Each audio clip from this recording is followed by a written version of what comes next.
ప్రియులారా, బాగున్నారా? దేవుని వాక్యాన్ని క్రమంగా చదువుచున్నారా? ప్రార్థించుచున్నారా?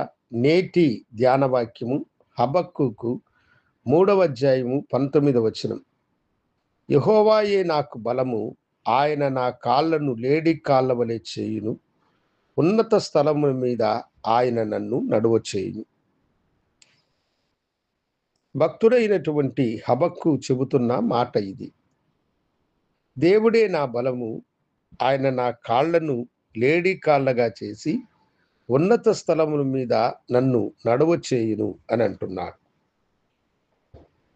జింకలను దేవుడు ఆశీర్వదించి వేగముగా పరిగెత్తే కృపను, ఎత్తైన స్థలముల మీద అవలీలగా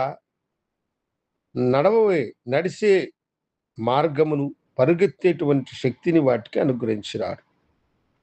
ఏటవాలు కొండల మీద జింకలు అవలీలగా పరుగులెడుతాయి. దేవుడు వాటికంత శక్తిని, బలమును ఇచ్చాడు. శత్రువు తమను తరుముకునేటప్పుడు అవి వేగముగా ఎత్తైన స్థలములలోకి పరుగెత్తి తమను కాపాడుకుంటూ ఉంటాయి. దేవుడు వాటికి అంత బలమును, శక్తిని ఇచ్చినాడు. ఎందుకంటే ఆయనే వాటి యొక్క బలము. మనలను పాడు చేయాలని, మనకు కీడు చేయాలని పొంచి ఉండి మన మీద దాడి చేయు శత్రువు కంటే కూడా మనము ఉన్నత స్థలమునకు అధిరోహించడానికి, నడవడానికి ప్రభువు మనకు శక్తిని, బలమును అనుగ్రహిస్తాడు. ఎస్తేరు గ్రంథములో హామాను అనేటువంటి దుర్మార్గుడైనటువంటి ఒక మనుష్యుడు మొర్దెకై అన్నటువంటి భక్తి కలిగిన వ్యక్తిని తనకు నమస్కారము చేయలేదని, అతన్ని చంపితే తనకు గొప్ప విషయం కాదని, అతని జాతిని అంతటిని నిర్మూలము చేయాలని ప్రయత్నము చేసి యూదులకు విరోధముగా అతడు కుట్ర పన్నాడు. హామాను మొర్దెకైని ఉరి తీయడానికై రాజు దగ్గరకు వెళ్ళినాడు. అయితే రాజు ఆ రాత్రి నిద్ర పట్టక రాజుల సమాచారపు గ్రంథమును తీసుకొని రమ్మని తన సేవకులకు ఆజ్ఞాపించి దానిని చదవమన్నప్పుడు అందులో ఒక అమూల్యమైనటువంటి విషయము దాగి ఉన్నది.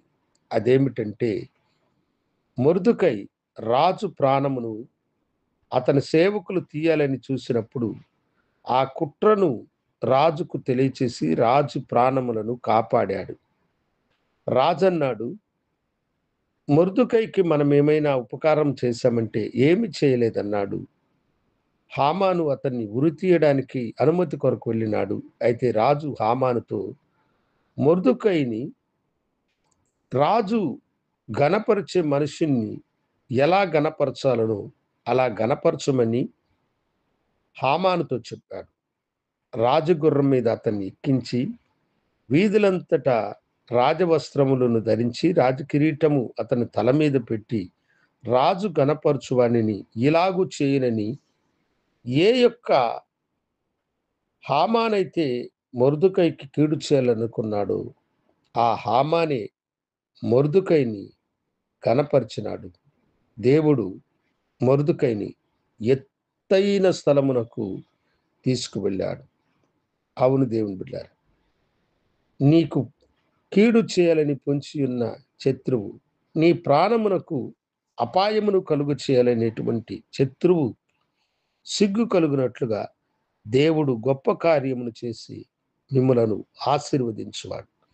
ఆయన మీకు తోడుగా ఉండి మిమ్మలను దీవించునుగాక. ఎందుకంటే ఆయన నీ కాళ్ళను జింక కాళ్ళుగా చేసి ఉన్నత స్థలం ముందు ఆయన నిన్ను నడువ చేయి. ప్రార్థించుకుందాం. గనుడా, పరిశుద్ధుడా, నీ బిడలకు మీరే బలముగా ఉండి వారి కాళ్లను మీరు బలపరిచి ఉన్నత స్థలమునకు వారిని నడిపించుమని నీ కృపాకరములకు నీ బిడలను సమర్పించుకుంటూ యేసు నామమున అడిగి వేడుకొంచున్నాము తండ్రి. ఆమేన్. శుభోదయం. ప్రభువు మిమ్మలను దీవించునుగాక. ఆమేన్.